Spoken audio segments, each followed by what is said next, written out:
J'adore le cinéma.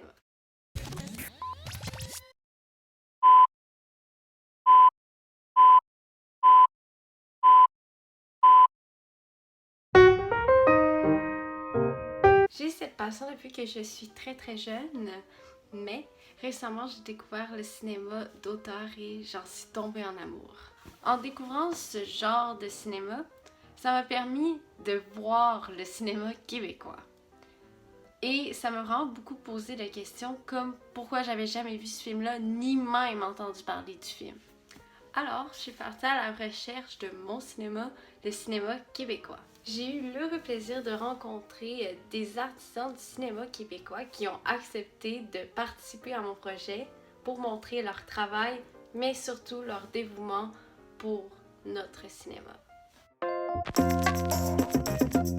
Qu'est-ce qui caractérise le cinéma québécois? Bien sûr, on a la langue, qui est un très grand facteur, mais il n'y a pas seulement lui. Il y a aussi le reflet de notre société et le reflet de notre histoire au grand écran. On peut souvent rattacher les personnages du film québécois à nous puisqu'on vit dans la même société, la même nation.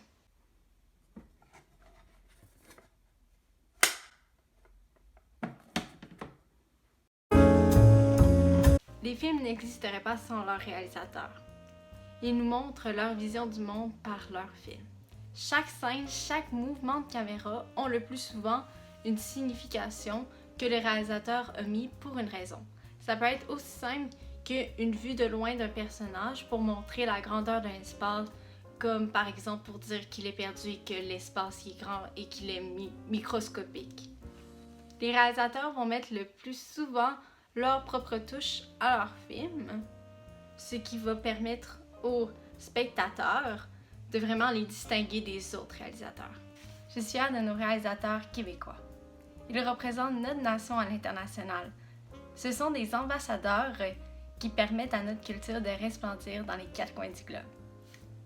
Mais avant tout, ils font les films pour nous les Québécois. Ça peut sembler simple, le processus de la réalisation d'un film, mais c'est plus complexe. Bon, je ne suis pas réalisatrice, sauf pour ce documentaire, mais j'ai pu parler avec Ricardo Troggi, le réalisateur de 1981, 1987, 1991 et plus récemment Le Guide de la famille parfaite et encore plus pour parler de son métier de réalisateur. C'est quoi le rôle du réalisateur sur le plateau?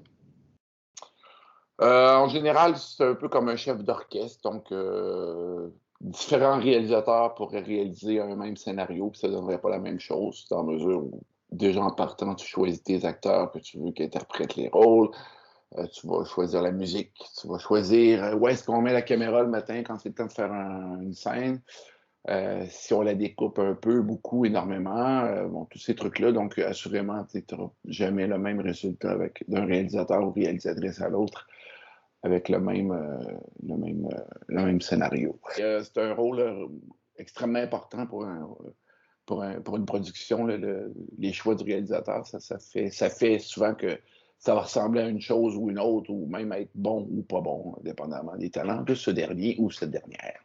En faisant un film, il faut travailler en équipe. Ça, c'est un mot-clé. Quand on fabrique un film, il n'y a personne qui est dans leur coin en train de faire ces choses. On peut prendre ça comme exemple un projet de groupe, comme ceux à l'école, mais tout le monde travaille et tout le monde est vraiment passionné par ça. Tu peux aller jusqu'au moindre détail si tu veux décider de tout. Moi, j'aime déléguer à un certain niveau, mais on va toujours me renvoyer ce qui est le choix final de la costumière, mettons. Le costumière va m'envoyer 2 ou 3 choix, dépendamment du personnage, puis à quel point c'est important le costume dans cette scène-là ou pas. Mais elle va m'envoyer quelques choix, des fois, pour dire qu'est-ce que tu préfères. Je pense celui-ci. Mais des fois, je peux demander à la costumière ou maquilleur, maquilleuse, des fois, de faire gaffe. Faites le choix vous-même. Là. Vous l'avez lu, le truc, vous savez de quoi on parle. Fait que prenez une décision, puis mouillez-vous un petit peu. Mais c'est pas tout le temps, c'est pas avec tout le monde. Ça peut dépendre. Ça peut dépendre de mon humeur ou de comment, comment j'ai dormi la veille ou pas. Si, si je délègue complètement quelque chose ou pas. C'est un peu aléatoire comme truc. C'est pas systématique, en fait. Dans les films de Ricardo 1981, 1987 et 1991, ça doit bien représenter l'époque puisque dans ces années-là, on avait un style différent aussi pour le maquillage et aussi les coiffures. C'est surtout pour la crédibilité aussi du film. OK. Est-ce que tu as des films qui t'ont vraiment marqué et est-ce que tu pourrais expliquer pourquoi aussi?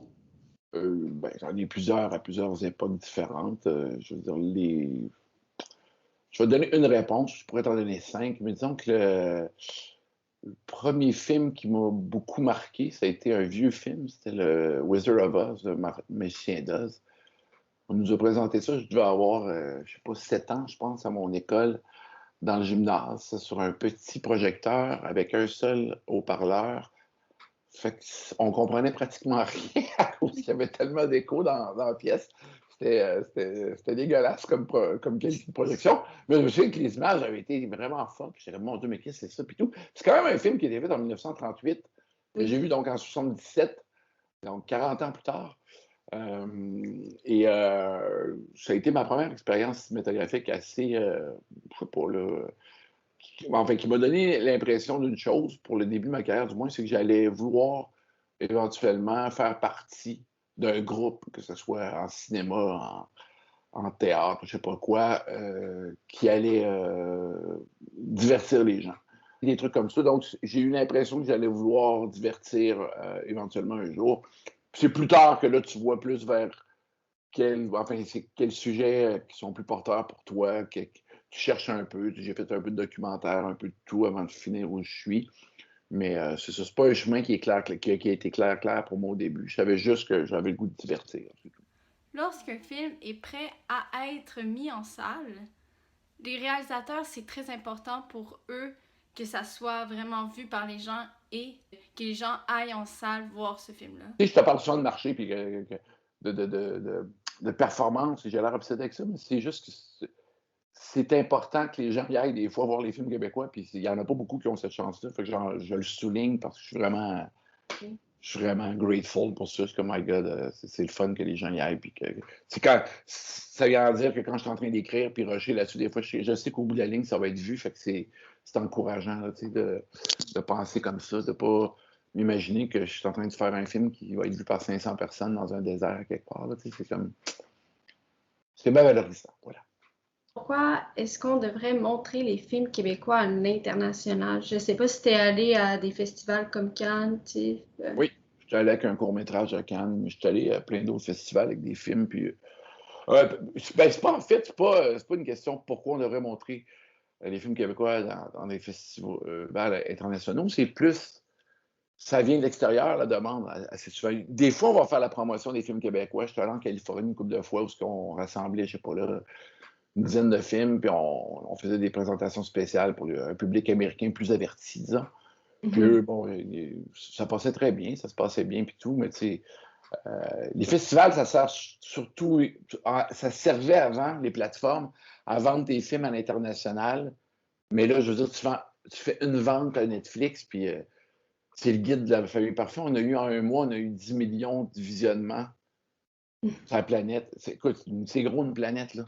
Fait que ça prend pas de temps avant de pogner des millions et des millions de spectateurs. Je veux dire, des gens qui sont, je sais pas, qui font. Tu sais, la francophonie, c'est large là, quand même. Tu une bonne partie de l'Afrique qui parle français. La France, Suisse, Belgique. Quand même, c'est pas une langue. C'est pas une langue. Comment dire. C'est pas marginal, là, le français. C'est quand même. Je suis assez fier d'être francophone, c'est assez connu. Donc, c'est facile de se promener avec ces films-là. Maintenant, est-ce que l'accent, les gens comprennent? Je suis allé dans des festivals où des fois, en France, entre autres, sont toujours... si tu mets des sous-titres, ils viennent te voir après. On comprenait très bien, tu n'as pas besoin de sous-titrer. Quand tu n'aimais pas, ce serait bien de mettre des sous-titres, hein, parce que des fois, on perd des mots et tu es comme à un moment donné, tu fais, bon, là, je ne sais plus ce qu'ils veulent.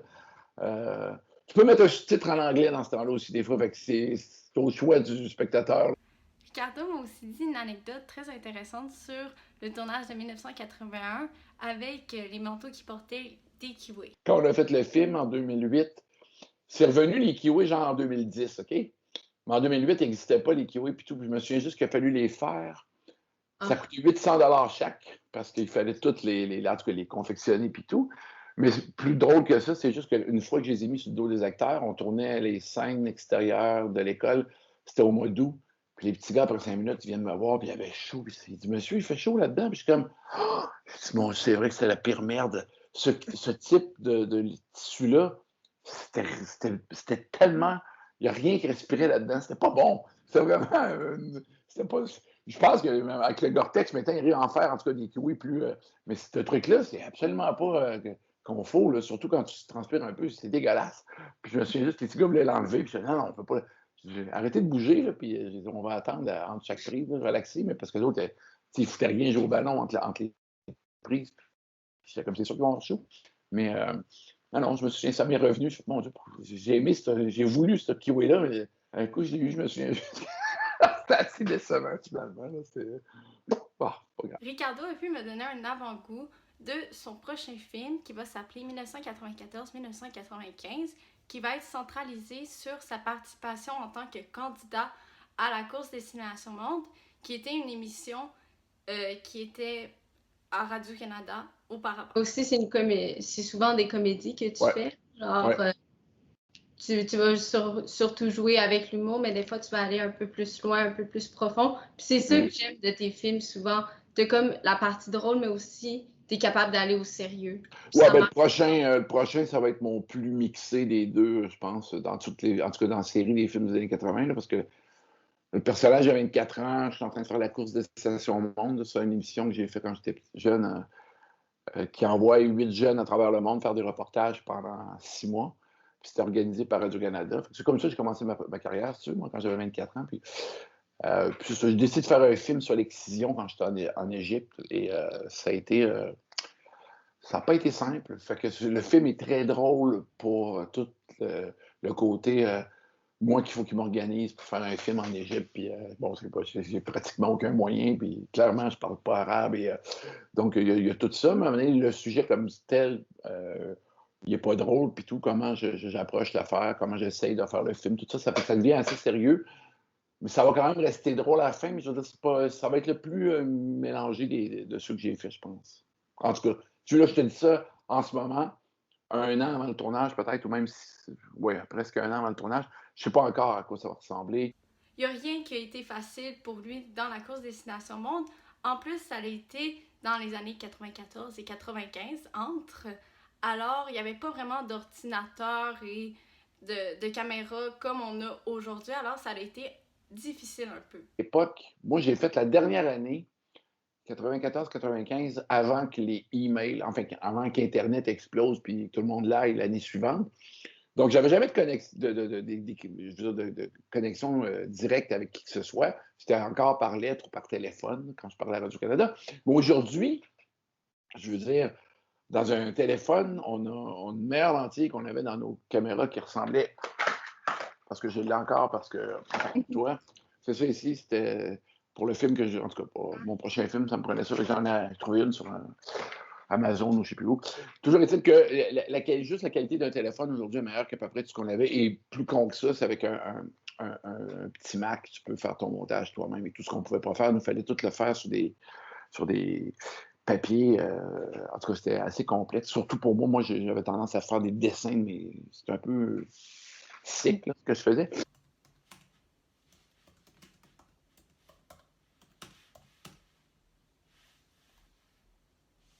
Ça commence avec une étincelle, une simple idée qui va devenir un script. Le scénario, c'est le premier processus de création qui va créer des dialogues ingénieux. Le scénariste, c'est comme un romancier. La seule différence, c'est que le scénariste, lui, il va écrire un script pour être transposé à l'écran. Il y a une grande confiance entre le réalisateur et le scénariste puisque le réalisateur doit être fidèle à ce qui est écrit sur le script. J'ai pu parler avec Guillaume Fournier, un scénariste et réalisateur qui vient de la ville de Québec, qui a fait comme court-métrage Sans plomb, 2$, Free Fall, qui est en ce moment en train de se qualifier pour les Oscars. Encore plus, bien sûr, de court-métrage. Comme film, il a fait Ailleurs, comme la scénarisation du film. Et il a réalisé un documentaire qui s'appelle Acadiana. Comment ça marche, le processus de la création d'un script? Ben, c'est une bonne question. Je te dirais que la première chose, c'est de trouver la bonne idée. Puis ça, ben, je te dirais que c'est chacun sa façon, chacun son processus. Certaines personnes lisent des livres, des articles de journaux, de la poésie, peu importe. Il faut juste que tu vois, toi, qu'est-ce qui t'intéresse, quel genre de cinéma t'aimes. Puis à partir de là, tout peut être un sujet de film, tout peut être une inspiration. Moi, personnellement, comme je suis scénariste, je suis appelé à travailler avec plusieurs réalisateurs. Donc, ma démarche varie en fonction de chacun. Par exemple, je travaille beaucoup avec un réalisateur français qui s'appelle Emmanuel Tenenbaum. Emmanuel est un ancien ingénieur chez Philips, aux Pays-Bas. Il était situé aux Pays-Bas, il travaillait aux Pays-Bas. Et il travaillait donc, lui, dans un bureau, donc il connaissait bien la vie de bureau, ça l'intéressait de parler de ça. Donc, ensemble, on fait des films sur le travail, sur les univers de bureau. Comme Freefall. Comme Freefall, par exemple. Ouais, c'est ça. Tu as dit que tu t'inspirais, des fois, il y en avait certains de la poésie, pièces de théâtre, puis il y en a certains qui sont basés sur des livres, certains des scripts. Est-ce que tu aimes mieux les livres, les revues, le théâtre? C'est quoi? Ben, moi, personnellement, j'aime beaucoup m'inspirer d'histoires réelles. Donc, soit des articles de journaux, des trucs que je lis dans des livres, puis à partir de souvent une petite anecdote, moi j'aime bien construire une histoire puis imaginer qu'est-ce qui se passe. Puis j'ai déjà été appelé à travailler à partir d'un livre. Moi, c'est moins mon truc parce que je trouve ça plus restrictif un petit peu. Il faut respecter quand même l'univers de l'auteur. À toutes les fois que tu prends des décisions, tu as l'impression de trahir quelqu'un. Fait que je te dirais que moi, c'est moins mon truc. Je préfère vraiment partir d'idées originales, puis les développer, imaginer qu'est-ce que ça peut être. Je trouve ça plus intéressant d'un point de vue créatif. Mais bon, c'est pas dit qu'un jour, je vais pas lire un livre, un roman, puis ça va pas être un immense coup de cœur, puis que j'aurais pas envie de l'adapter. Tu fais beaucoup de scripts et des fois, ça varie avec les réalisateurs que tu vas être, là, comme Emmanuel Tenenbaum, comme tu as dit. Ce que j'ai lu, c'est que vous êtes des frères de cœur un peu. Ouais. Et souvent, tu vas faire ces scripts, mais tu vas varier avec d'autres aussi réalisateurs. Ouais. Et ça marche comment, ce jumelage-là? Ben, jusqu'à maintenant dans ma carrière, parce que je pense qu'il y a plusieurs cas de figure. Il y a des scénaristes qui peuvent être appelés par un producteur, qui peuvent être appelés par un réalisateur. Mais moi, ce que j'ai vécu jusqu'à maintenant, c'était des rencontres, des univers créatifs qui se rencontraient, des amitiés qui se créaient, puis un désir commun de faire un projet ensemble. Donc moi, jusqu'à maintenant, c'est vraiment ce que j'ai vécu. Avec Emmanuel, effectivement, ça a été vraiment une super belle rencontre créative. On avait envie de raconter le même genre de film. Puis depuis ce temps-là, on a fait 3 films ensemble, 3 courts-métrages, à chaque fois plus longs, plus complexes, qui demandaient à chaque fois, qui étaient des défis beaucoup plus grands à chaque fois. Puis là, après avoir fait Freefall, qui est quand même un court-métrage d'une 20aine de minutes qu'on a tourné en France, mais avec des acteurs anglais, dont certains assez connus là, qui ont joué dans des films, des grands films, des séries télé. Pour nous, ce film-là, ça devient maintenant le tremplin pour le long-métrage. Fait que nous, on est rendu là dans notre processus commun, là, après 3 courts-métrages, on a envie de faire un long-métrage ensemble. Puis bon, avec Emmanuel, c'est ça a été une rencontre comme ça. J'ai travaillé avec Samuel Matteau aussi sur son long-métrage ailleurs. Samuel, je le connaissais depuis longtemps, c'était un ami. Puis à un moment donné, il m'a comme un peu appelé à l'aide, fait que j'ai essayé de l'aider comme je pouvais. Puis bon, je pense que j'ai travaillé aussi avec Sébastien Corriveau, Yannick Dorlin, donc des cinéastes de Québec aussi.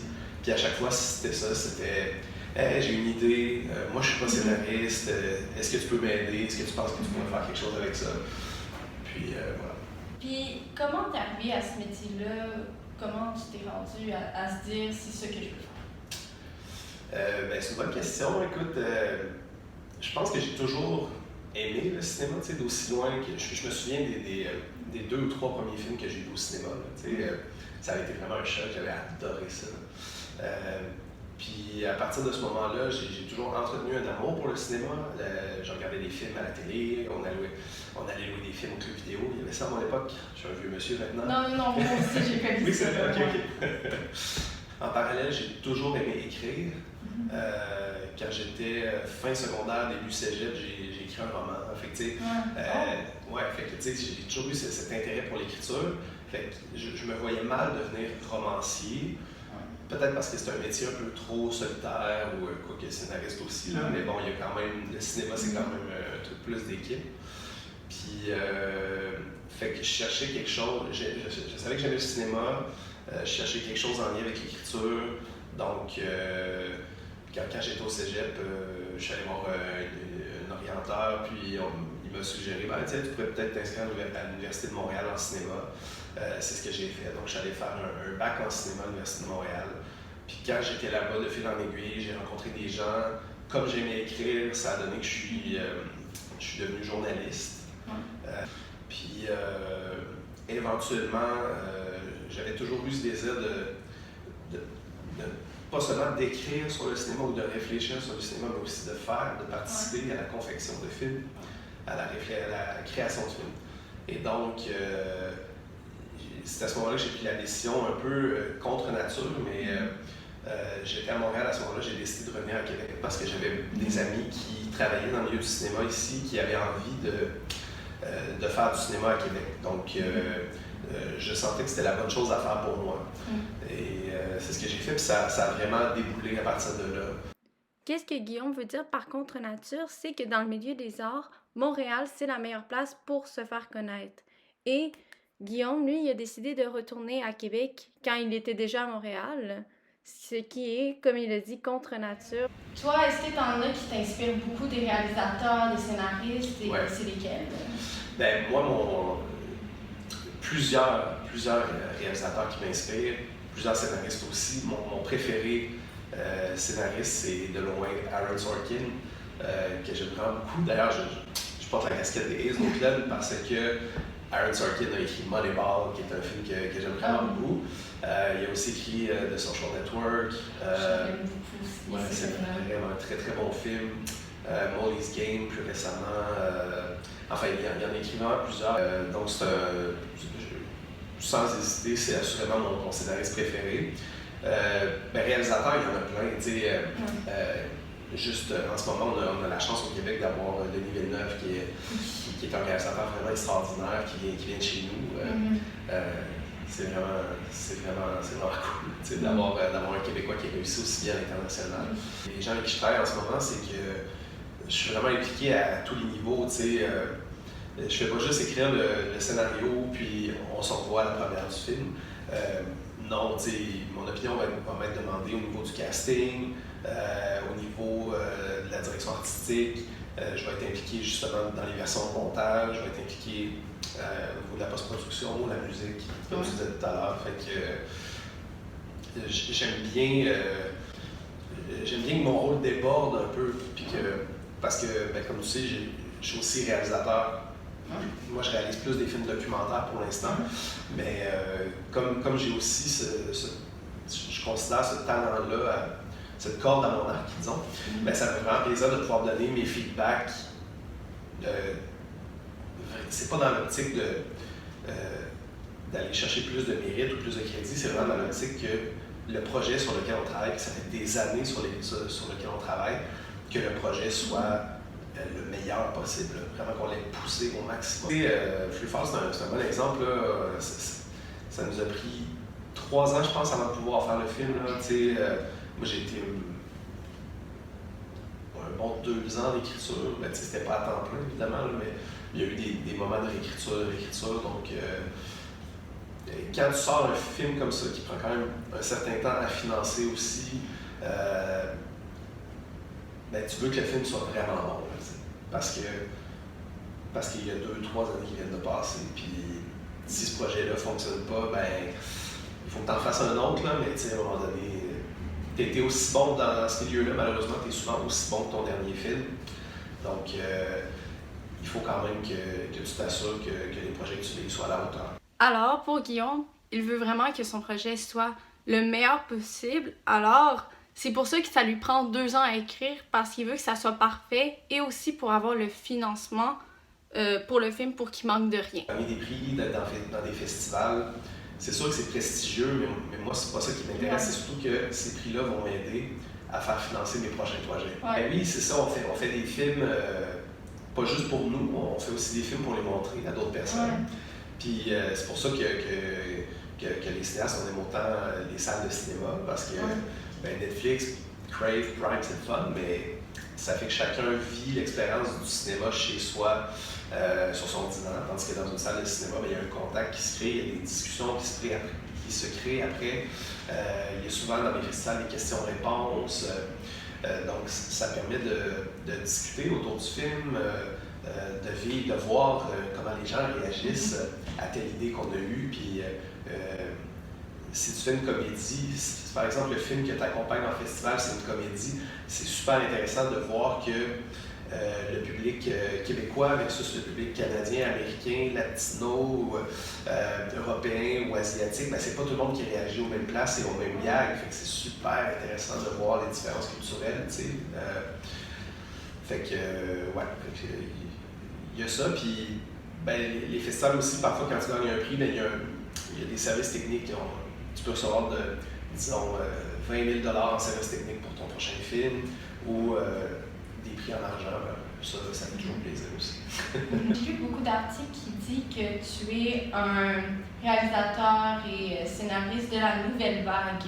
Je connais la nouvelle vague de France, mais ici, c'est quoi cette nouvelle vague? Je fais partie d'une vague de cinéastes émergents de la Ville de Québec.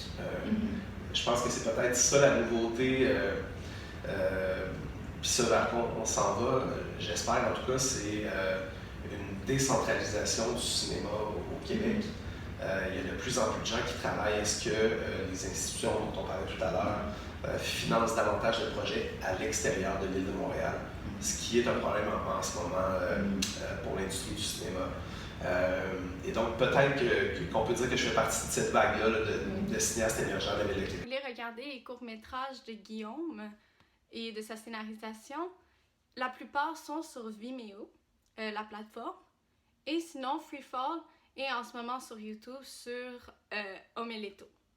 Je sais pas si vous avez remarqué, mais faire un film, ça coûte cher.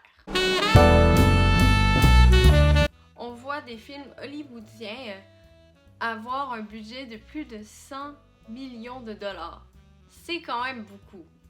Et on se demande où est-ce qu'il a trouvé cet argent-là pour ça?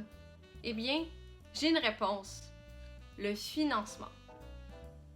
Tu dois accepter que tu vas avoir beaucoup de refus avant d'avoir un OK. Mais c'est généralement dans toutes les sphères de l'art que ça va être ça. Ici, par contre, c'est pas pareil.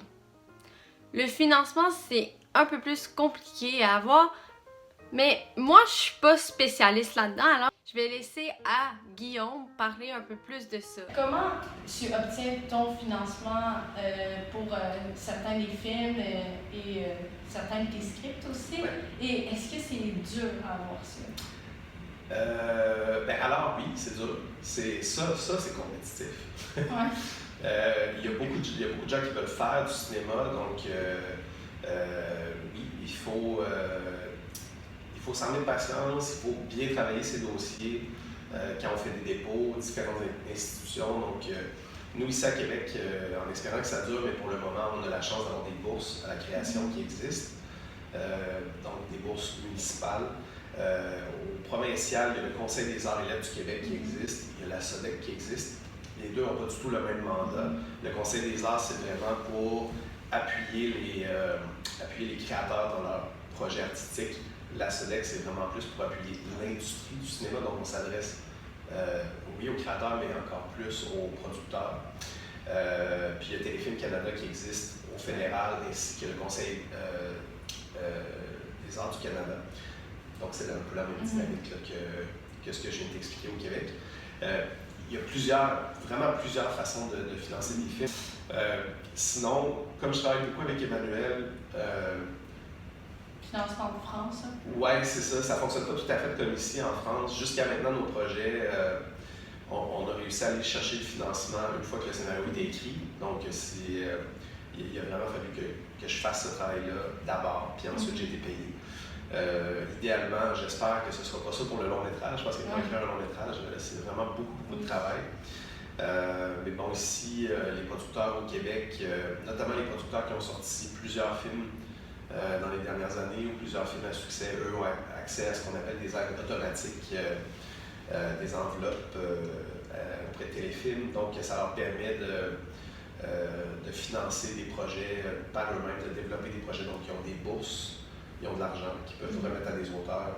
Donc, moi, j'ai bénéficié de ça pour un de mes projets. Fait que c'est ça. Puis ça dépend vraiment des projets. Comme là, tu vois, le prochain court-métrage que je vais faire, que j'ai signé comme auteur, qui va être réalisé par Alexandre Isabelle, là, on a eu l'argent de l'appui de la SODEC, en fait. On a fait partie de la première cohorte du programme Créateur émergent. Donc, notre binôme réalisateur-scénariste, là, on était accepté, notre projet était accepté sur l'idée, on a eu de l'argent pour l'écrire. Puis une fois que le scénario a été écrit, on a déposé en production, on a réussi à l'avoir. Donc, ce film-là, disons que la structure financière est montée, il ne reste plus qu'à le tourner.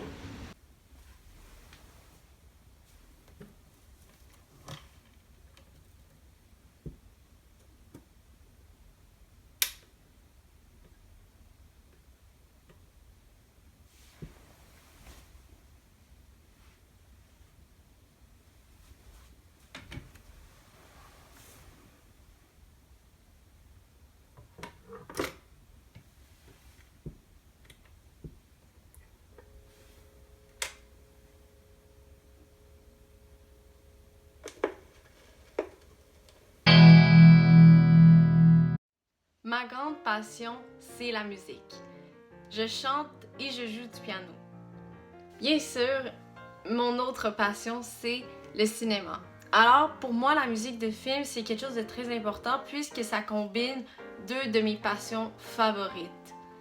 Et c'est pour ça que je donne une grande importance à la musique de film puisque c'est elle qui va donner l'ambiance du film. La musique de film, ça permet de décrire une scène seulement par une simple mélodie. Par décrire une scène, ce que je veux dire, c'est vraiment montrer l'émotion des personnages, le ton de l'histoire. Il y a vraiment plusieurs manières de mettre de la musique dans son film. La première façon, c'est d'inclure de la musique qui existe déjà. Et oui, moi, ça va rester quelque chose un est profondément lié à l'autre.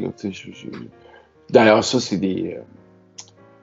chaque fois, c'est un assez gros casse-tête là, de voir qu'est-ce que je peux acheter comme pièce, qu'est-ce que je peux pas acheter, qui veut pas. J'ai eu quand j'ai fait 87, la fin du film, en ce moment, c'est monté sur une pièce de OMD, je pense. Je me souviens plus du titre. Et le film a été écrit pour finir avec une pièce de U2 qui s'appelle Where the Streets Have No Name.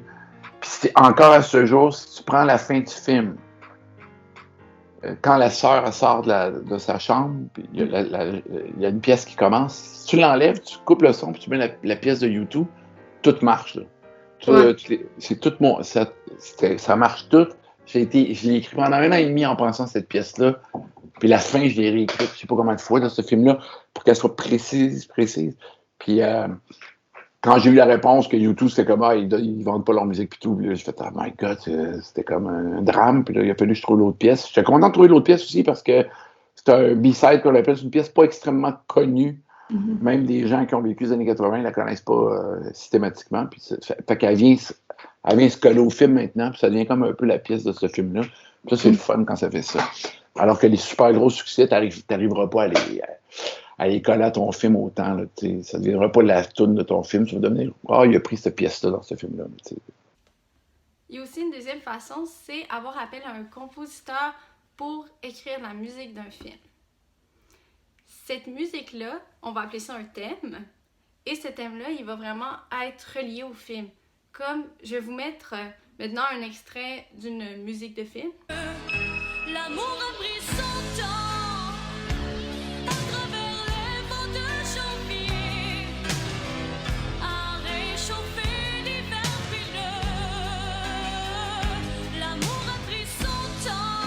Vous avez sûrement reconnu que c'était la musique de La guerre des tucs, L'amour a pris son temps, de Nathalie Simard. Sinon, vous avez sûrement dit « Ah, ok, ah oui, je me rappelle. » Et sinon, vous l'avez juste jamais vu. Désolée de vous l'apprendre. J'ai pu parler avec Martin Léon, un auteur-compositeur de musique de film qui a fait Le journal d'Aurélie Laflamme, My Salinger Year, Guibord s'en va en guerre, Monsieur Lazare et encore plus. J'ai pu parler avec lui de son métier au cinéma. Aussi, Martin Léon a gagné 3 Iris, un pour la meilleure musique dans Monsieur Lazare, Guibord s'en va en guerre et My Salinger Year qui a été cette année. C'est quoi le processus pour écrire une trame sonore de film? Ouais. Alors, pour moi, que je pense que c'est peut-être pas tout le monde qui fait ça comme moi, mais moi, ce que j'ai étudié, ce qu'on m'a appris, je travaille comme ça. Premièrement, lecture du scénario. Je rencontre le réalisateur et après avoir lu le scénario, là, avec le réalisateur, on parle de l'histoire et de la courbe dramatique des personnages. Et tel personnage, lui, c'est un colérique. Tel personnage, il va tomber en amour et puis il explose à la fin, il meurt à la fin. Il aurait rêvé, il rêve, lui, il rêve à telle affaire. Fait que, une fois que tu sais, une fois que moi je sais c'est quoi l'histoire, après avoir lu le scénario, et que je sais c'est quoi que les personnages ressentent à l'intérieur d'eux. Moi, j'essaye de mettre en musique ce que les personnages ressentent et tout ça à l'intérieur d'une histoire qui est racontée. Il y a une histoire qui est racontée avec des personnages qui ressemblent des affaires. C'est que c'est ça que je fais, moi. Ensuite, je trouve un thème. Donc premièrement, j'ai lu les scénarios, je regarde c'est quoi l'histoire, c'est quoi que les personnages ressentent et vivent. Après ça, je pense à un thème qui pourrait symboliser, représenter cette histoire-là. Et donc, dans mon thème, il va y avoir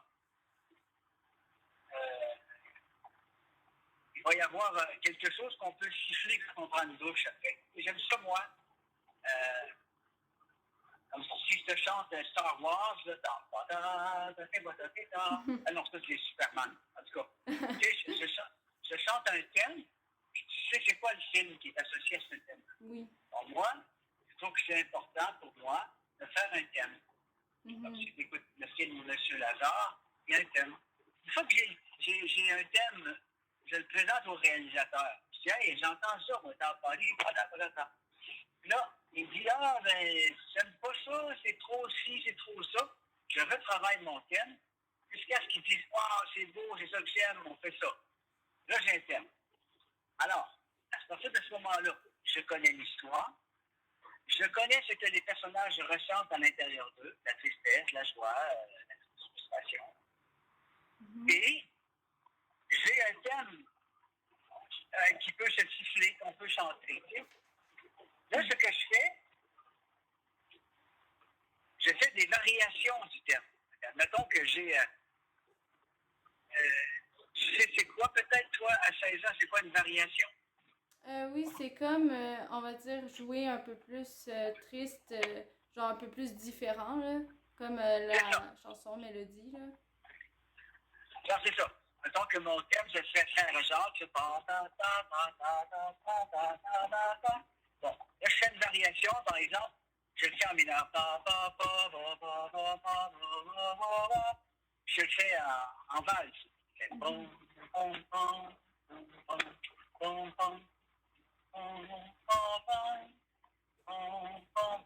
viens de faire une variation de mon thème en valse en mineur, du thème Frère Jacques. Alors, je prends mon thème, que le réalisateur m'a approuvé, que je fais plein de variations, en mineur, en majeur, en dangereux,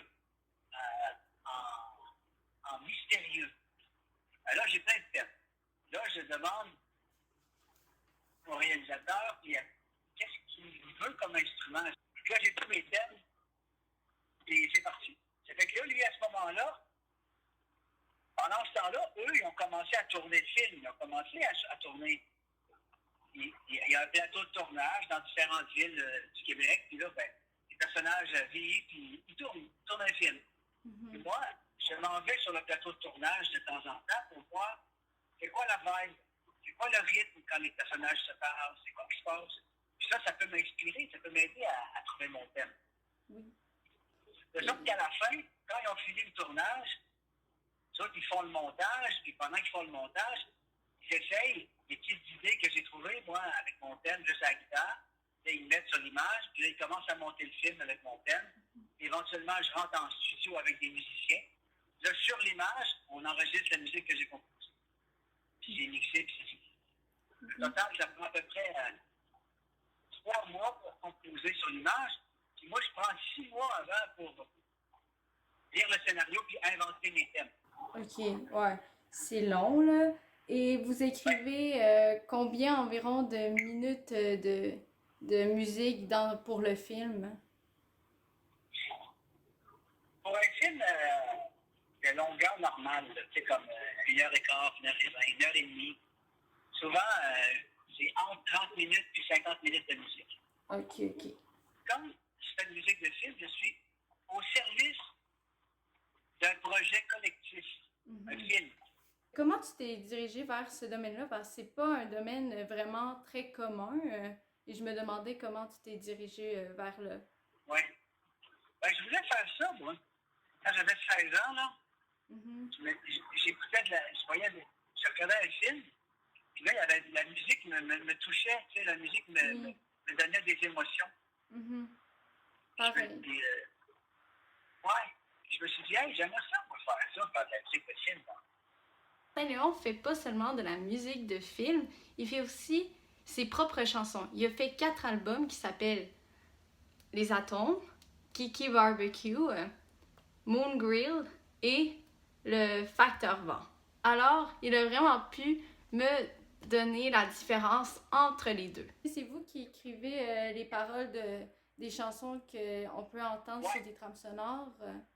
Oui, c'est moi qui écris les paroles des chansons. Ah ben ça explique. C'est moi qui écris les paroles de mes chansons aussi. Si tu regardes sur mon site internet, martinleon.com, et que tu cliques sur chansons, tu vas voir, j'ai fait 4 disques de chansons que tu peux écouter en ligne. J'aime beaucoup ça, moi, être un numéro 2, être un assistant, être au service d'un projet, j'aime beaucoup ça. Et ça balance, ça l'équilibre. Parce que si je faisais juste de la chanson, c'est toujours moi, puis mon univers, puis ma vie, puis ce que je ressens dans l'époque. C'est un peu trop égocentré à un moment donné. J'ai besoin, pour me rééquilibrer, d'aider les autres, de travailler sur d'autres projets collectifs. La musique de film, elle me donne ça. Okay? Est-ce que vous avez une trame sonore préférée et pourquoi? De film, bien sûr, là. Dans la vie? Ouais. Ah, j'en ai beaucoup. J'en ai vraiment beaucoup.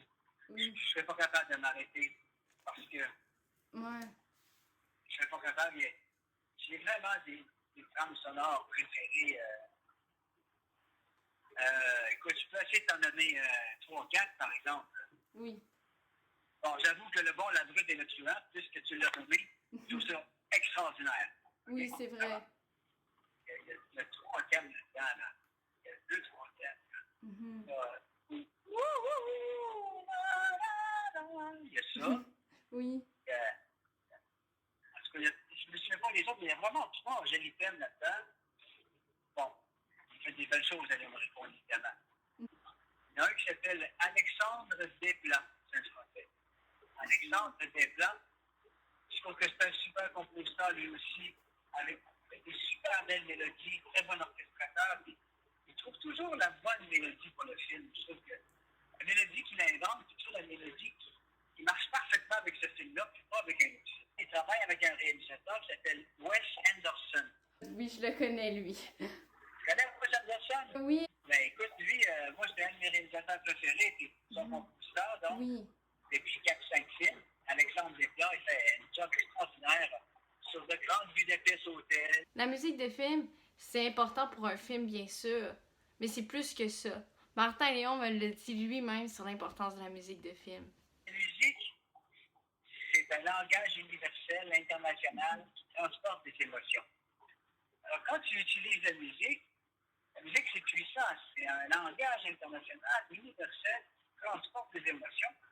C'est probablement le pas le plus court entre deux êtres humains qui saillissent, qui ne se connaissent pas, qui ont une couleur de peau différente, ou un sexe ou un âge différent. La musique rassemble tout le monde, quelles que soient nos différences. C'est très puissant. Et se faire raconter une histoire au cinéma, quand la musique rentre, la musique c'est tellement puissant que ça peut scraper un film. Ça peut aussi l'élever très haut. Si tu regardes Star Wars. Oui, c'est bon la musique, mais j'aime pas vraiment les nouveaux, là. Non, c'est sûr. Moi non plus. Mais la musique est puissante. La musique, elle élève le film. Elle soulève. Elle aurait pu le scraper aussi. Mais tu sais, c'est très fort la musique. Ça rassemble tout le monde. C'est une bonne idée que la musique se soit jointe au cinéma. D'ailleurs, le cinéma, c'est comme ça que ça a commencé. C'était une projection d'un film en noir et blanc sur un écran. Puis à côté de l'écran, il y avait un pianiste qui jouait live, lentement, très rapide. Il suivait le film pour guider le spectateur à lui faire vivre des émotions qui sont en rapport avec les images. Tu sais. C'est fort la musique. Oui. C'est vraiment très, très fort. Je pense que ça pourrait pas être mieux dit que ça. Tu sais, la musique, ça peut raconter une histoire aussi. C'est ça. Alors, le cinéma, les images racontent une histoire, la musique raconte une histoire. Quand la musique et les images racontent la même histoire, ça fait vraiment une œuvre qui peut être très puissant, qu'on appelle le cinéma. Un film. Ça aide le spectateur à comprendre c'est quoi l'émotion que vit le personnage. Oui. Tu sais, puis ça, là, je remonte à 6 mois avant, quand je suis en train de lire le scénario, et que je vois ce que les personnages vivent. Déjà, à ce moment-là, je suis capable de ressentir ce que les personnages ressentent. Et c'est déjà à ce moment-là que la musique naît, que la mélodie naît. Ricardo et Guillaume avaient aussi leur mot à dire sur la musique de film et son importance. Alors, c'est super intéressant. Moi, quand j'écris, j'écoute toujours de la musique de film. Oui. Toujours, parce que souvent, il n'y a pas de paroles. Puis, c'est ultra narratif. Ça me met toujours dans une bonne ambiance pour écrire. Oui. Fait que je pense qu'inconsciemment, dans ma façon d'écrire, tu sais, déjà, je pense que quand tu choisis de t'attaquer à telle idée, tu fais déjà souvent le choix d'un genre. Donc, est-ce que ça va être une comédie grand public, un thriller, un film d'horreur?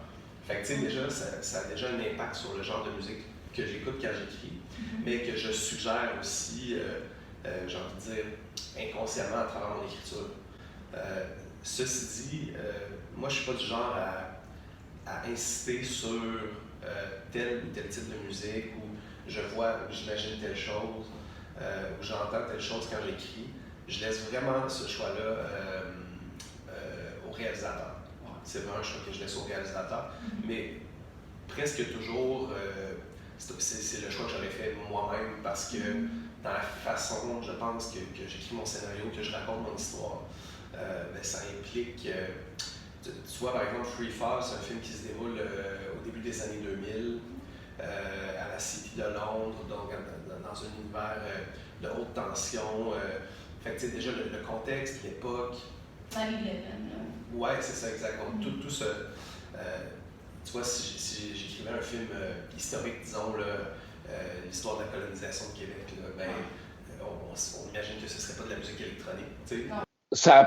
Ça gagne beaucoup d'importance la fois où tu n'en mets pas. C'est-à-dire que tu t'aperçois que ça va aider certaines scènes à prendre leur envol beaucoup plus facilement. Puis c'est aussi un choix personnel. Il y a des réalisateurs, peu, mais il y en a qui sont vraiment très partisans, très drabes. Ils veulent ça très sobre, puis ils mettent pratiquement pas de musique dans ce qu'ils font. Puis c'est correct, ça s'écoute, mais c'est se priver de quelque chose. Je trouve que, comme toi, la combinaison des deux, moi, ça me ravit complètement. Puis juste du plus jeune âge que j'ai eu, je sais pas, les premières fois que je me suis acheté des micro-sillons à l'époque, puis des cassettes, puis tout, j'aimais beaucoup me coucher sur mon lit, me fermer les yeux, puis imaginer des trucs en écoutant la musique. C'est comme tout le monde, finalement, je suis pas spécial. Mais un va avec l'autre, selon moi, puis c'est se priver d'un... Les réalisateurs les plus top ne boutent jamais la musique, je pense. Ça fait que ça parle quand même. Là, si t'écoutes 2001, Odyssée de l'espace, c'est quand même un film que si t'enlèves la musique, tu viens y enlever la moitié du film. C'est comme c'est con, là, mais c'est quand même... Ça a été composé. Il y a un film de Claude Lelouch qui s'appelle Les uns les autres, que j'avais vu plus jeune, j'avais oublié, mais c'est que de la musique tout le long. Il y a des dialogues, mais on les entend pas bien. Puis tu te racontes l'histoire juste de la musique. Je me dis, mais mon Dieu, c'est donc bien un tour de force, ça, impressionnant. Mais comme type de film, vous aimez mieux ceux qui sont faits par les Français? Oui, par les Canadiens français. Vous avez vu des films canadiens beaucoup? Ah, oui, mais les titres, je les connais pas. Mais vous en avez vu? Oui. Est-ce que vous les aimez? Oui, ils sont bien. Est-ce que vous trouvez que vous retrouvez-vous dedans? Oh oui, nous retrouvons les Canadiens français parmi eux. Vous trouvez que ça exprime bien le Canadien français à l'heure actuelle? Oui. C'est environ tout ce que les jeunes de mon âge diraient sur le cinéma québécois. Ils répondraient par oui à toutes les questions et ils diraient qu'ils ont vu des films, mais qu'ils ne pourraient pas nommer ces films-là. En la défense du jeune homme dans la vidéo, ça a été fait dans les années 60 où il n'y avait pas encore beaucoup de films québécois qui se faisaient produire. Maintenant, dire ça aujourd'hui, ça serait juste une mauvaise excuse puisque c'est difficile de louper ces films-là.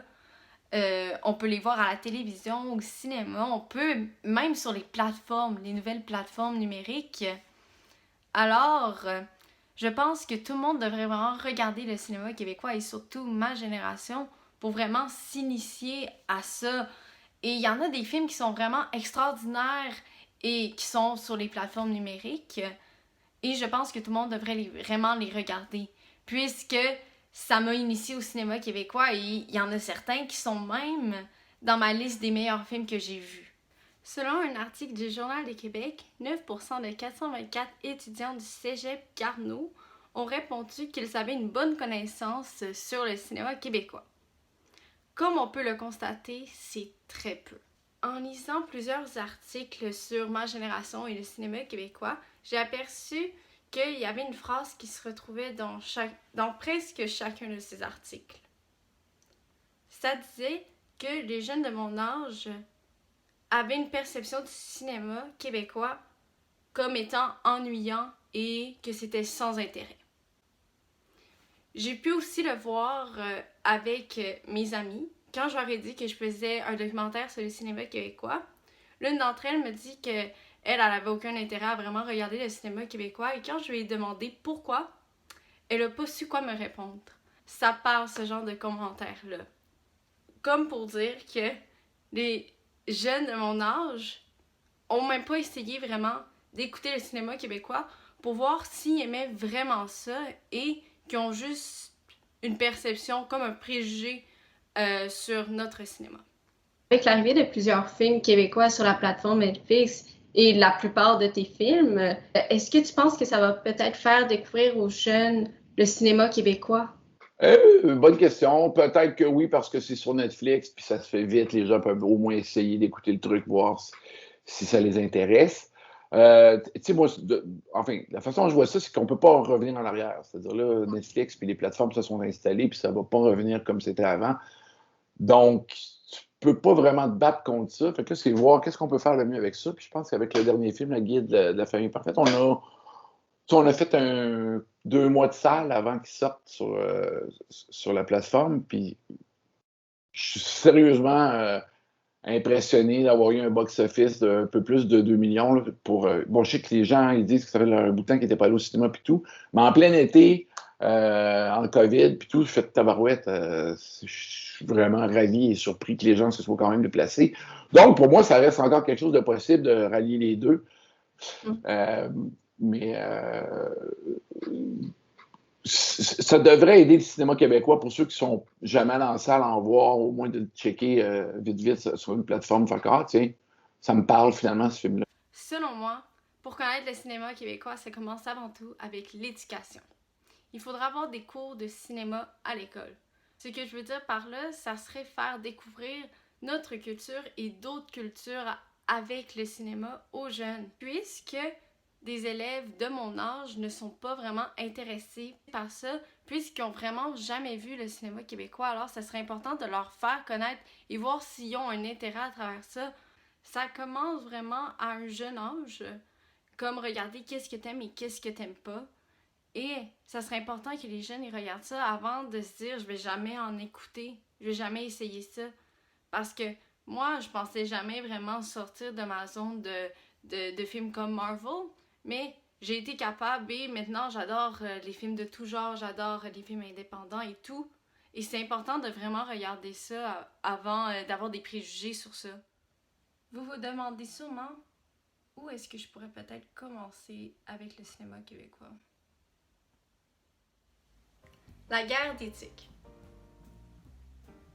Est-ce que j'ai besoin d'en dire plus? Ok. C'est des élèves du primaire qui vont décider de jouer à la guerre pendant les vacances de Noël. Un groupe va construire un fort et l'autre va essayer de l'attaquer. C'est un conte pour tous et c'est un film culte québécois. Alors, ça serait vraiment le premier film à regarder. Incendie. Lorsque la mère de Jeanne et Simon meurt, ils découvrent dans son testament qu'une lettre est destinée à leur père et une à leur frère. Alors, ils décident de partir dans son pays natal, le pays natal de leur mère, pour essayer de retrouver leur frère et leur père. Par ce fait, ils vont voir que leur mère, elle avait beaucoup de secrets. Et c'est vraiment un film extraordinaire, sérieusement. La cinématographie est spectaculaire. Et je veux pas en dire plus parce que il faut vraiment le voir pour le comprendre, ce film-là. Et la fin est vraiment inattendue. Monsieur Lazare, c'est l'un de mes films préférés. Après la mort d'une enseignante, un immigrant algérien, Bachir Lazare, va décider de la remplacer malgré que les élèves sont encore bouleversés par la tragédie de leur enseignant. La cinématographie, la musique, les performances, les dialogues puissants, c'est ce qui fait que c'est l'un de mes films préférés. Les faux tatouages. Aux 18 ans de Théo, il va se retrouver seul pendant la soirée, mais pas pour longtemps puisqu'il va rencontrer Mag. Ils vont passer la soirée ensemble, alors il ne va pas se retrouver seul pour longtemps. Et par ce fait, ils vont tomber en amour. On va poursuivre leur histoire pendant les derniers jours de Théo à Montréal. C'est un film qui m'a vraiment marqué et que j'ai adoré sérieusement. La cinématographie est encore vraiment belle. Et je suis vraiment contente de l'avoir vu ce film-là et je le suggère fortement. La femme de mon frère. Oui? C'est-à-dire que c'est ma soeur. Non, je suis sa sœur. C'est à propos de Sophia, une jeune femme qui est sans emploi, qui habite avec son frère Karim. Lorsque celui-ci rencontre Héloïse, sa position en tant que sœur et sa relation qu'elle avait avec son frère va se détériorer. On va poursuivre Sophia en train de se chercher elle-même. C'est un film que j'adore. Encore, la cinématographie, le contraste entre le rose et bleu qui joue vraiment un rôle très important dans le film. J'adore. Je peux rien dire d'autre que ça. J'adore ça. Mommy. C'est à propos d'une mère monoparentale, Diane, qui doit maintenant s'occuper de son fils Steve, puisqu'il a été expulsé de son école. Steve, c'est un adolescent impulsif et violent.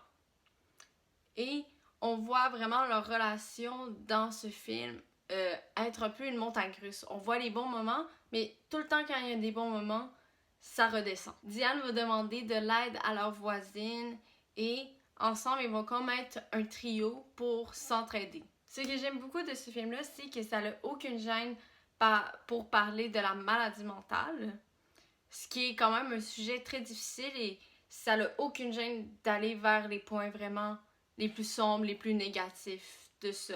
Ce que j'aime beaucoup aussi, c'est que Xavier Dolan, dans ses films, quand il va filmer une scène ou n'importe quoi, ça va être tout le temps filmé, on dirait, d'une façon différente, comme du jamais vu. Et c'est vraiment ça avec Mommy, comme la cinématographie, c'est tellement beau. 1981, 1987 et 1991. Ce sont des films qui racontent l'histoire du narrateur et réalisateur Riccardo Trogi. Comme on peut le constater avec leur nom, ça va se dérouler dans des époques tous différentes. En 1981, on va voir Riccardo jeune. Après, on va le voir dans 1987 adolescent, à la fin de son secondaire 5. Et dans 1991, ça va être dans sa vingtaine. Ça va être des films avec des performances excellentes, des dialogues très bons. Et aussi, ce que j'aime de ces films-là, c'est que Riccardo va être capable de jouer avec l'humour, mais aussi d'être capable d'aller nous toucher dans certaines scènes. C'est des films que je suggère fortement pour commencer à regarder le cinéma québécois. Ça, c'est seulement mes recommandations de films, mais j'ai pu demander à Riccardo et Guillaume, c'était quoi leur film préféré québécois? Oh là là, il faut que je pense. Ben, déjà, Crazy est assurément de Jean-Marc Vallée, un de mes films québécois préférés. J'ai vu des courts-métrages extraordinaires dans les dernières années. Encore la semaine dernière, j'ai vu les grandes claques d'Annie Saint-Pierre, qui est vraiment un petit chef-d'œuvre, qui est aussi dans la course aux Oscars en ce moment, et je ne serais pas étonné qu'il se rende jusqu'au bout. C'est vraiment un bon film. Et sinon, ben, en long-métrage, il y en a tellement que j'ai aimé. Les vieux films de Denis Arcand, Les gens de Padovani, La vie heureuse de Léopold Z. Il faut remonter dans le pas. Puis dans le documentaire aussi, des films comme Pour la suite du monde, Le chat dans le sac, c'est des films fondateurs de notre cinéma. Puis je dirais, ouais, c'est pas mal ça, mais il y en a tellement, on est chanceux au Québec, on a une cinématographie très, très, très riche qui reçoit beaucoup d'éloges à l'international et qu'on connaît mal ou qu'on apprécie mal, malheureusement. Mais quand on creuse un peu, on trouve vraiment des chefs-d'œuvre. J'en ai quelques-uns. S'il fallait que j'en choisisse vraiment un, il y a Les Ploufs de Gilles Carle en 82, je pense, qui est un... C'est quand même tiré d'un roman, là, donc Gilles Carle faisait un cinéma un peu expérimental, en tout cas à certains moments de sa carrière. Mais ça, c'est quelque chose de beaucoup plus conventionnel puis tout, mais c'est une très belle histoire et c'est très québécois. Je sais pas, ça me fait penser à ma famille québécoise beaucoup quand j'écoute un film comme ça, par où ils ont passé. Puis ça se passe dans la ville de Québec, ça change les choses pour moi. Dernièrement, j'ai beaucoup aimé M. Lazare dans les dernières années. Moi aussi, c'est mon préféré. Bon, tu vois, Gaspard Blues aussi, que j'ai beaucoup aimé. Il y en a une couple comme ça, là. Bref, écoutez le cinéma québécois. Je sais pas combien de fois je vais l'avoir dit à l'intérieur de mon documentaire, mais c'est important. Il y en a vraiment pour tous les goûts, les films québécois. Il y a des drames, il y a de l'horreur, il y a de la science-fiction, il y a des comédies. Bref, il y a vraiment tout. Et c'est pas parce que ça parle français que c'est plus différent que les films américains. Et on devrait pas négliger notre culture. Si on me demandait pourquoi est-ce qu'on devrait regarder le cinéma québécois, je répondrais par, premièrement, c'est des très bons films, bien sûr, mais aussi, c'est des artisans d'ici qui font ça. Et c'est quand même dur de se faire un nom. Alors, c'est quand même bien de les encourager pour, par la suite, avoir des opportunités. J'ai eu de belles réponses sur l'importance du cinéma québécois et étonnamment, tous des différentes. Je suis à la dernière question et c'est vraiment selon toi, c'est pourquoi le cinéma québécois est-il important? Je te dirais, je vais partir de la base. Là. Du moins, le premier film que j'ai fait qui s'appelle Québec-Montréal, je me souviens qu'on l'avait fait parce que nous, quand je dis nous, c'est moi, Patrice Robitaille et puis Jean-Philippe Pearson, quand on voyait des films québécois, souvent, majoritairement, donc il y avait des exceptions, mais souvent 90% des cas, c'est des films souvent qui étaient tournés dans un français international, c'est-à-dire que c'était pas complètement notre langue, ou ça l'était énormément dans certains films, mais il y avait toujours un effort, tu sentais, qui venait de l'auteur, fait pour que le film puisse plaire à une francophonie plus large, que tout le monde comprenne, mais finalement, c'est une langue qui existe nulle part, puis ça fait juste... Donc, on avait fait Québec-Montréal, nous, un peu en réaction, je me souviens, à ce qu'on voyait, puis on avait dit, nous, on va parler comme on parle dans la vie, là. Puis je me souviens que quand le film est sorti, une des premières affaires qu'on s'est fait dire, c'est comme, hey, merci de nous avoir mis à l'écran. Là, je te parle de gens normaux de ma génération, pas des weirdos. Je te parle d'un gars qui étudie en administration, qui vient de voir, hey, ça fait du bien de se voir, pas en poète, ou dans quelque chose de réaliste, de contemporain, puis dans la langue que j'utilise. Fait que de se voir à l'écran, les gens, des fois, font comme, wow, ça donne une nouvelle dimension à ce que tu es, à ta culture, à ce que tu penses que tu es en même temps. Ça fait que, je sais pas, moi, je pense que c'est pas propre au cinéma québécois, ça va être propre à tous les pays. Je pense que quand tu te mets à l'écran de temps en temps, ça fait du bien. C'est ça, je pense que c'est pas propre aux Québécois d'aller se voir à l'écran, c'est propre à tous les peuples de pouvoir se voir de temps en temps. Entre deux films de Spider-Man, des fois de voir, ah tiens, on a l'air de ça, nous.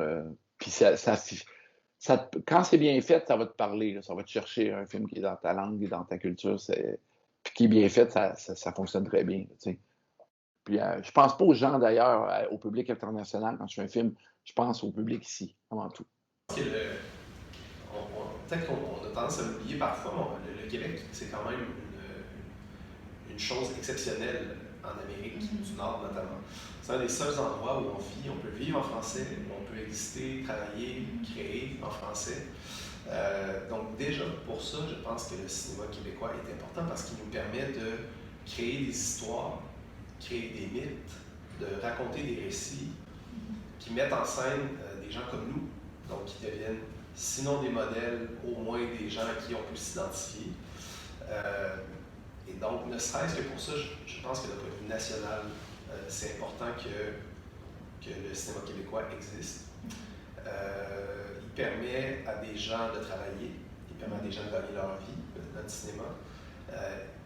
Je pense aussi qu'il permet à des gens de prouver et de développer leur créativité.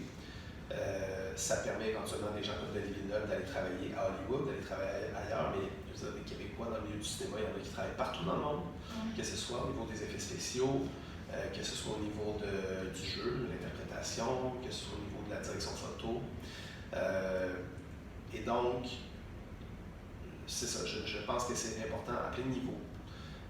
Maintenant, je ne considère pas nécessairement que le cinéma québécois est parfait, mais c'est bien qu'il existe, c'est bien qu'il nous permette de rêver, de créer. C'est aussi important de le montrer à l'international, pas comme j'ai dit pour montrer un projet, mais est-ce que ça serait pour montrer notre langue? Ben, oui, effectivement, pour montrer notre langue, montrer nos différences culturelles, notre façon de voir le monde, nos pensées politiques, nos pensées culturelles, notre poésie.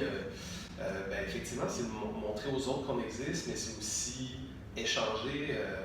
Quand les films québécois vont en festival, ben, il y a des films de partout dans le monde qui sont là, donc ça permet d'ajouter la voix du Québec à celle multiple entière. Fait que c'est bien qu'on puisse ajouter notre sensibilité, nos visions du monde, puis nos questionnements sur l'existence ou sur... c'est bien qu'on puisse ajouter ça, qu'on puisse faire partie de cette grande discussion humaine. Moi, je trouve que les arts, c'est très important. Un film, une chanson, un sculpteur, une poète, un auteur de théâtre, le dessin, la danse, les arts, tous les arts, là. Moi, je trouve que c'est important dans une société parce que ça unit les gens par en dedans. Puis quand tu unis les gens par en dedans, tu renforces un peuple. Tu sais, quand on est solidaires tout ensemble, plus on est proche, plus on est fort. Les arts, la musique, rapprochent les gens et donnent de la force à un peuple. Ça fait que tu vas toujours... Alors, pour ces raisons-là, pour répondre à ta question, c'est pour ces raisons-là que je trouve que c'est important de continuer de faire des films, de continuer d'avoir du théâtre, de faire de la musique, continuer d'avoir des sculpteurs, des danseurs, des chorégraphes. Alors, pas juste le cinéma. Toutes les formes d'art sont importantes pour la société. C'est ça, c'est aussi bon pour la santé. C'est super bon pour la santé. Puis c'est bon pour l'esprit parce que tu vois, si tous les êtres humains apprenaient vraiment la musique à l'école, tu sais, la musique, c'est une amie qui ne te quittera jamais. La musique fait diminuer la solitude. Il y aurait peut-être moins de guerre si tout le monde faisait des arts, des dessins, la musique, la danse. Tu sais, je pense qu'il y aurait moins de guerre. Les arts vous font collaborer avec d'autres êtres humains, rencontrer d'autres êtres humains. Quand tu fais de la danse, tu rencontres d'autres danseurs, danseuses. Et quand tu fais de la musique, tu rencontres d'autres musiciens. Si tu fais du cinéma, tu rencontres d'autres auteurs, d'autres comédiens. C'est la connexion entre les êtres humains et l'interdépendance entre chacun d'eux. On est dépendant. La culture aussi, ben oui. En plus, c'est notre culture. Il faut qu'elle s'exprime, la culture d'un peuple, il faut qu'elle s'exprime. C'est sûr. Nous autres, on l'exprime à travers les arts, puis il ne faut jamais que ça arrête, ça. Il ne faut jamais que ça arrête. Ça existe. Pour ce dernier petit segment, j'ai utilisé la chanson de la chrysalide qui va être jouée par moi au piano, qui a été composée par Martin Léon, une pièce que j'adore. J'ai aussi mis des clips de films québécois pour vraiment montrer la beauté de notre cinéma et ce que je vois à travers mes yeux quand je regarde ces films-là, pour un peu faire réaliser aux gens comment notre cinéma est beau et qu'il est super important. C'est un peu un hommage à la chrysalide, mais aussi au cinéma québécois.